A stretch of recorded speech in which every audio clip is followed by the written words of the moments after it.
Oh, here's one for the ladies, some men too, but I think mostly ladies. And it's all about overcoming imposter syndrome in your career journey. So do you often feel like you're not as competent as others perceive you to be? This kind of self-doubt can stop you from going for opportunities, promotions, applying for new jobs, or even starting a business. Now, the reason I said this one is for my ladies is because I actually see this more in female clients that I work with than I do men. Now, I'm not saying men don't suffer from imposter syndrome. I'm simply saying that I see it more prevalent in women. Perhaps it's because in society we were taught for many, many years, for decades, to be demure, to not brag and boast about our accomplishments, our achievements. And I think when things are collectively repeated for decades and years, and there's this overt or covert subliminal messaging going into the brain all the time, without even realizing it, we take it on. Even to this day, I've had a lot of success as a career coach, but there are moments where I still feel like I'm stepping into that imposter syndrome arena. I don't feel confident some days, I doubt myself. Where I really feel challenged is doing exactly what I'm doing right now, which is speaking on video. I am a writer. We writers like our dens, we like our keyboards, we like our journals and our pens. We're not that comfortable being on camera. We're not that comfortable being in front of people. So for me, it has taken consistent practice. And I still can't say that I'm 100% comfortable being on video, speaking on video. But one of the things I did learn along the journey was that if I wanted my work to have impact, if I wanted to have the dream career, I had to put myself in some uncomfortable situations. So even though it's not that comfortable for me to actually be on camera and to speak and do videos, I do it because I know that it brings some level of growth. I know that success lies outside of the comfort zone, and simply it's a way for me to reach more people. You know, recording a video and having it go out and putting it up on various social platforms is a way for me to reach more people and share my knowledge with more people. So in the end, despite having those moments of imposter syndrome, I still need to do what I need to do. But how have I managed that? And what are some of the tips I have that you could potentially employ to get over that imposter syndrome? The first thing is to recognize your achievements. You have achieved. As a woman, as a man, as a midlife careerist, you know, if you have successfully bought a home, if you've successfully raised children, if you've been in a role where you know you've contributed and helped others and delivered projects on time, then you have achieved. And so it's important to recognize and to know your achievements. And I encourage people to keep a journal or a memo of their various achievements in life. So there's a reason for that. One is so it helps you and motivates you to recognize that there are moments in your life where you have achieved. But also when it comes to the career side of things, keeping track of your achievements helps you to be able to position some of the most relevant achievements for the roles that you're going for.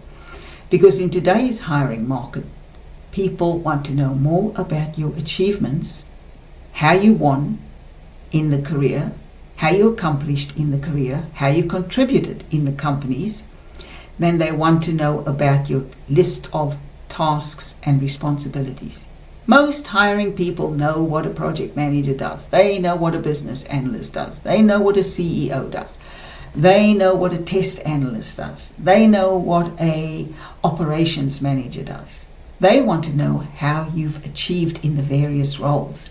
And so tracking your achievements has a twofold purpose. One is so it's easier for you to reference your list of achievements from your memo or your journal when you need them to write and uplift your documents, your resume documents, your career profile documents. The other is that it keeps you motivated and connected to your successes, which is very important for releasing that imposter syndrome feeling. Challenge your negative thoughts, right? If you're starting to have negative thoughts about yourself, replace those negative thoughts with factual statements about yourself. And here again, when you go to an achievement, that is a factual statement you have actually accomplished. There is no need for you to feel that imposter syndrome because you have the evidence of your successes.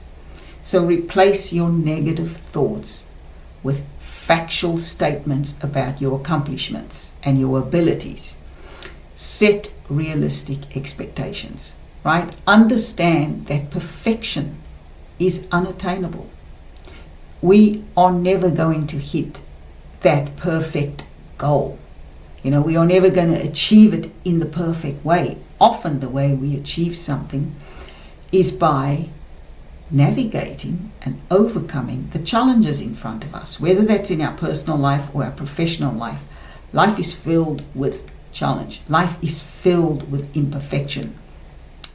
And when you start to see mistakes or perceived failures as part of growth, that's when you can start to become almost like a guru in realistic expectation setting. It's really important to master this because it's what's going to keep you going forward.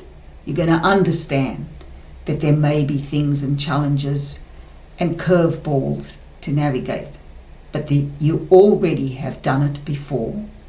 You're potentially doing it right now, and that means you can do it in the future.